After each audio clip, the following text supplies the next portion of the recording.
हम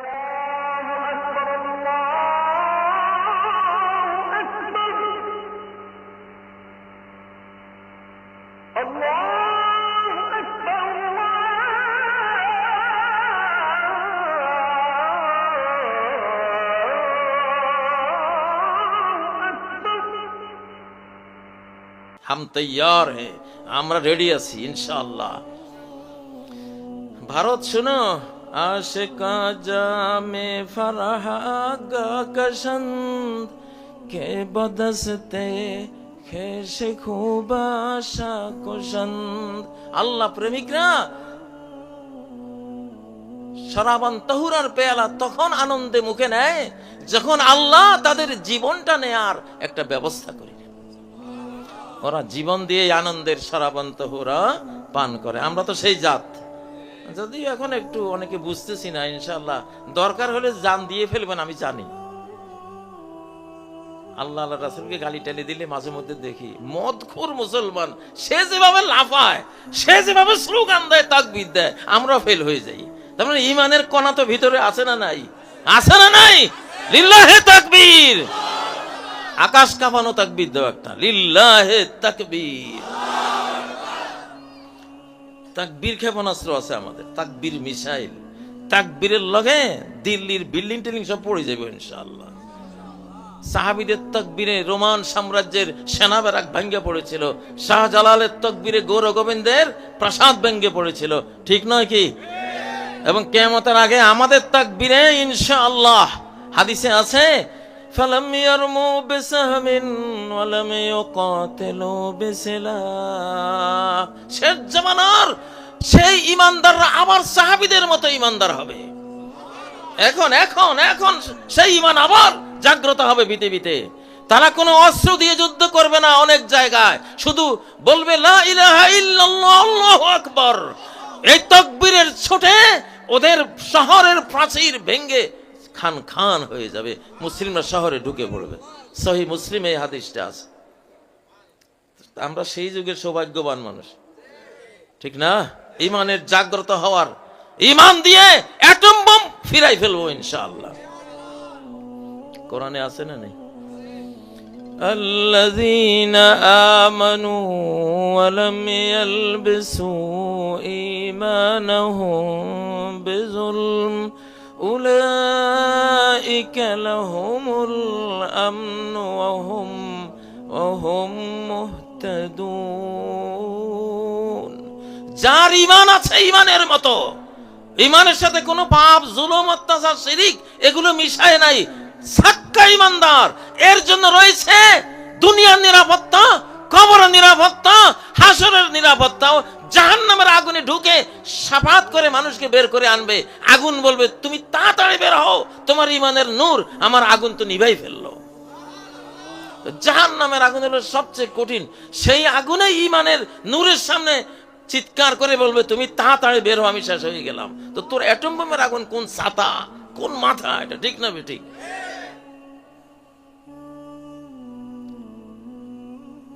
ভারত যত রাফাল, তারপরে S-400 হাবিজাবি, শুন ঈমানের সামনে এগুলি কি খড়কুটা? সেই ঈমান আছে বাংলাদেশে ইনশাআল্লাহ। ভয় দেখাস না, ভয় দেখালে আমরা ডেয়ারিং হয়ে যাই।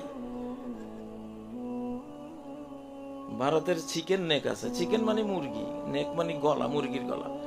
ওই দেশটাই হলো মুরগি। মুরগির গলা কি হাঁসের মধ্যে হয় না মুরগির মধ্যে হয়? এটা ব্রিটিশরাই বলে গেছে, এটা চিকেন স্ন্যাক।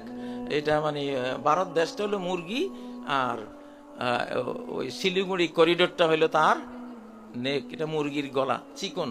22 কিলোমিটার কেটে দিলে ওই পুরাটাই গেল,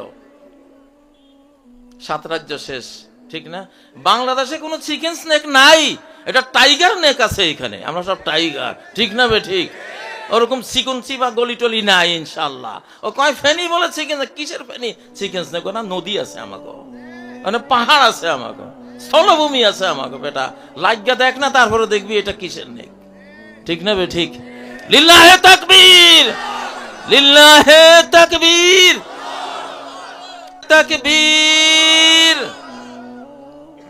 ও ভাইয়েরা, ইনশাআল্লাহ মুসলিম জাতি উঠে আসতেছে, মুসলিম জাতি বিশ্ব নেতৃত্ব অচিরে হাতে নেবে। আজ থেকে 60-70 বছর আগে মুসলমানদের কিছুই ছিল না। মুসলমানদের আজ থেকে 60-70 বছর আগে একটা ব্যাংকও ছিল না মুসলমানদের। কলোনি ছিলাম আমরা, ঠিক না?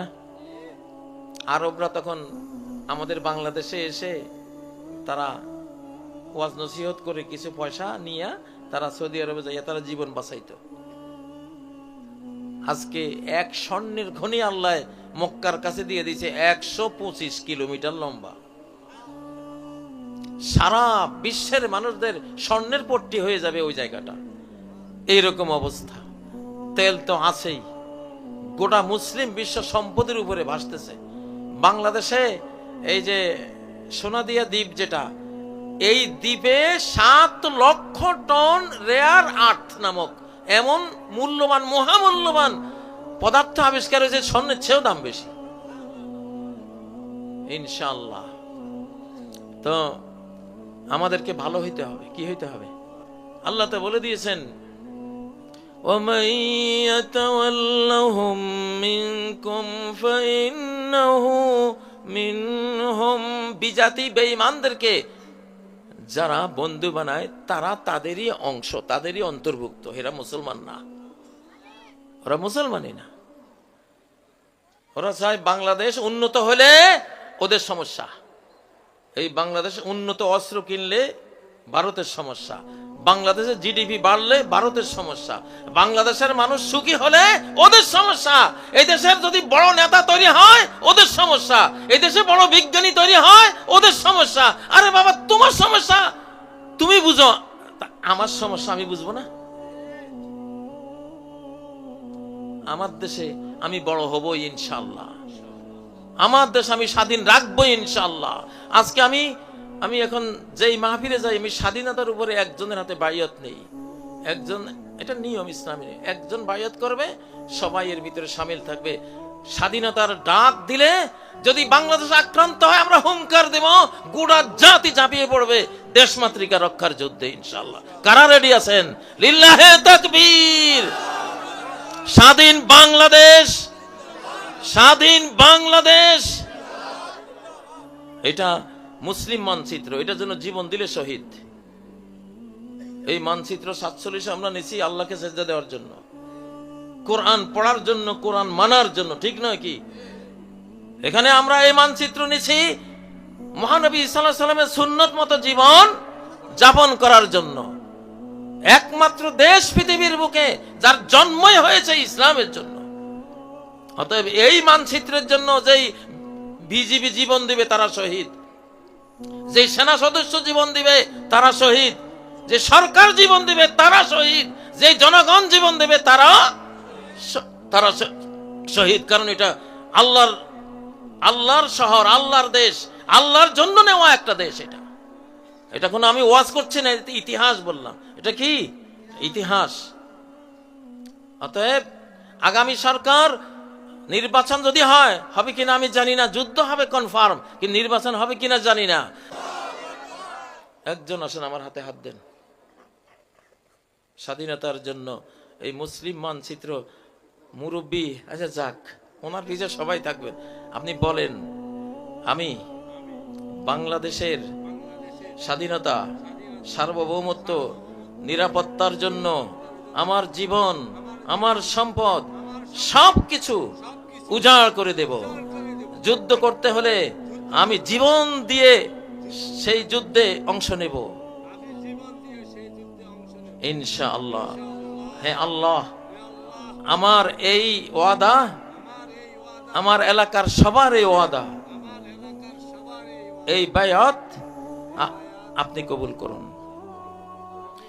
বায়াত মানে, বসেন, ইসলাম আসছে তো, ইসলামী শতাব্দী শুরু হয়েছে, এই জন্য বায়াত এখন জিন্দা হবে। নবীদের সাহাবীদের থেকে বায়াত নিয়ে যে কোনো কাজ করতেন। আমাদের ইসলামী সংগঠনগুলিতে বায়াত আছে না নাই? আছে, ওদের সার্কেলে বায়াত আছে। এটা হলো আলাদা একটা স্বাধীনতার বায়াত। কি আমার হলো, আমি যুদ্ধ করব। আপনারা জানেন, রণ ঘেরার মধ্যে পড়ে আমি চিৎকার দিয়েছিলাম সেদিন, আপনারাও বক্তৃতা হয়তো শুনেছেন অনেকেই। 2021 সালের 27 সেপ্টেম্বর, স্বাধীন বাংলাদেশ জিন্দাবাদ দিয়েছিলাম কিনা? আপনারা তো দেখেন নাই, তখন আমি কতগুলি গাড়ির ঘেরাওয়ার মধ্যে আমি আল্লাহকে সাথে নিয়ে এসে চিৎকার দিয়েছিলাম, আল্লাহকে সাথে নিয়ে। তো আল্লাহকে সাথে নিয়েই তো লড়াই লড়বো ইনশাল্লাহ। যে আক্রমণ করবে তাকে মার খাওয়াবো। কার মার? আল্লাহর মার খাওয়াবো। কার মার? আর আল্লাহর মায়ের মানে দুনিয়ার বাইর। আল্লাহর মায়ের মানে কি? ইন্না বাতশা রাব্বিকা লাশাদীদ। তোমার রবের মায়ের সহজে আসে না, কিন্তু যদি আসে বড় কঠিন, বড় মারাত্মক, বড় শক্ত মায়ের আল্লাহ মারেন। এই দেশটার জন্ম হয়েছে কদরের রাতে, লাইলাতুল কদরে জন্ম হয়েছে 1947 সালে 14ই আগস্ট। ইংরেজি 14ই আগস্ট 1947 সালে ওই তারিখটা ছিল 27শে রমাদান। 27শে রমাদান। পৃথিবীতে আর কোনো একটা রাষ্ট্র আপনি দেখাইতে পারবেন না যে কদরের রাতে এই রাষ্ট্রের জন্ম হয়েছে। আমি এবার দেখতেছি আল্লাহ বাংলাদেশকে বিশ্ব সেরা একটা দেশ হিসেবে আল্লাহ পরিণত করবেন ইনশাআল্লাহ। আমাদের সামনে, আমরা তো নির্বাচনের কথা আমরা জানি, নির্বাচন আসতেছে, কিন্তু আমার মনে হয় কি বিশাল এক যুদ্ধ আসতেছে, বিশাল এক যুদ্ধ আসতেছে। নির্বাচনের আগে নির্বাচনী বিস্ফোরণ ঘটায় ওরা। কিছু নির্বাচনী বিস্ফোরণ আছে, ওগুলি ঘটাইয়া কয় বাংলাদেশে করছে, তুরস্কে করছে, পাকিস্তানে করছে। আমাকে খাইয়ার কাম নাই। আমরা বাংলাদেশিরা আমাদের দেশ নিয়ে আমরা ভাবি, তোমার বিদেশে, তোমার দেশে তুমি কি করো, এগুলো নিয়ে তো আমাদের কোনো মাথা ব্যথা নেই। ঠিক না বে ঠিক? বাঙালি জাতি, বাংলাদেশি জাতি আগ্রাসী জাতি না। কোথাও কোনোদিন আমরা হামলা করতে যাই না, এটা আমাদের ইতিহাসেই নাই। আমরা শান্তিপ্রিয় জাতি, ঠিক না? কিন্তু আমাদেরকে যদি কেউ আক্রমণ করে, হে আলেকজান্ডারটা গ্রেট হলেও তার এই ধরা পৃষ্ঠ থেকে আমরা বিদায় করার ক্ষমতা রাখি ইনশাআল্লাহ। ঠিক না বে ঠিক? বাংলাদেশি জাতি হার না মানা জাতি।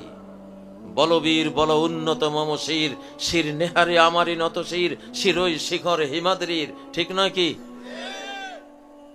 আমাদেরকে নিয়ে হেলা খেলা করো না।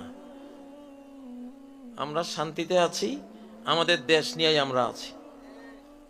নিজেরা বোমাবাজি করো, ওই যে হোলি আর্টিজান নাটক, এগুলি সব নাটক। যত যে সন্ত্রাস মন্ত্রাস এগুলি যে বলে সব নাটক, মিথ্যা কথা সব। ঠিক না বে ঠিক? এগুলি করতেছে কেন?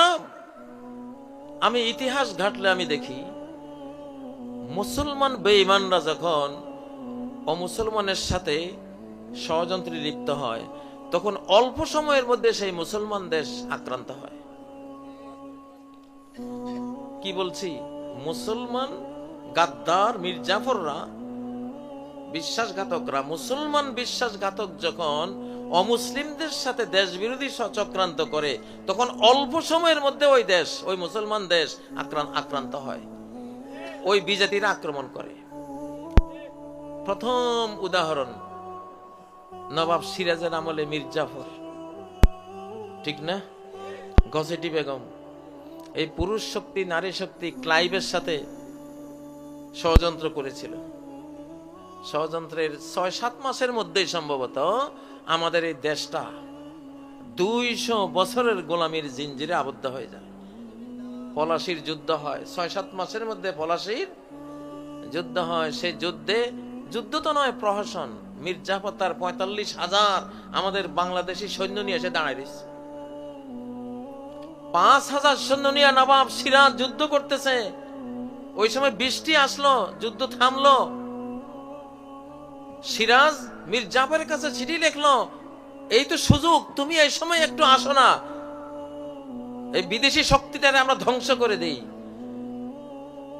সিরাজ তো অল্প বয়স্ক ছিল, মির্জাফরের চাল বুঝে নাই। মির্জাফর লিখছে যে তুমি সিরাজ, তুমি এখন চলে আসো, এখন বৃষ্টি হয়েছে, যুদ্ধ শেষ, আমি আগামীকাল আমার ওই 45,000 সৈন্য দিয়া লর্ড ক্লাইভের মাত্র 3000 সৈন্য, এগুলিরে কচু কাটা করে দেব। এই বিশ্বাসঘাতক এই কথা বলে যখন নবাব সিরাজ যুদ্ধ ক্ষান্ত দিছে, তখন সে তলে তলে চিঠি লিখে ক্লাইভের কাছে পাঠাইছে, এই সুযোগ তুমি এখন সিরাজের বাহিনীকে হামলা করো। তখন ওনারা যুদ্ধে রণে ভঙ্গ দিয়ে দিছে, সৈনিকরা চলে যাচ্ছে। ওই সময় পিছন থেকে আক্রমণ করলে কি আর সামলানো যায়? মাত্র 5000 আমাদের সিরাজ তার বাহিনী, সেই করুণ ইতিহাস। আমরা 200 বছরের গোলাম হইলাম। কেন হইল? আমাদের ভিতরের মির্জাফররা, আমাদের ভিতরের গসিটি বেগমরা ইংরেজের সাথে গাদ্দারি করে ষড়যন্ত্র করেছে, দেশ বিরোধী ষড়যন্ত্র। অল্প সময় আক্রান্ত হয়েছে, ঠিক না? এখন যে ফ্যাসিবাদী, যেই কি কইতাম, এগুলির নাম নিতে তো ঘৃণা লাগে। এই যে ফ্যাসিবাদীগুলি সব গিয়ে দিল্লি উঠছে, এদের 24 ঘন্টা হলো বাংলাদেশ বিরোধী চক্রান্ত। আমি ইতিহাসের সেই পাতা টানলে আমার কাছে মনে হচ্ছে যে খুব অল্প সময় বাংলাদেশ আক্রান্ত হবে ওদের কারণে। এই দুই শক্তি একসাথে হয়েছে, দেশীয় গাদ্দার মির্জাফর আর বাইরের শক্তিতে ওরা আছে।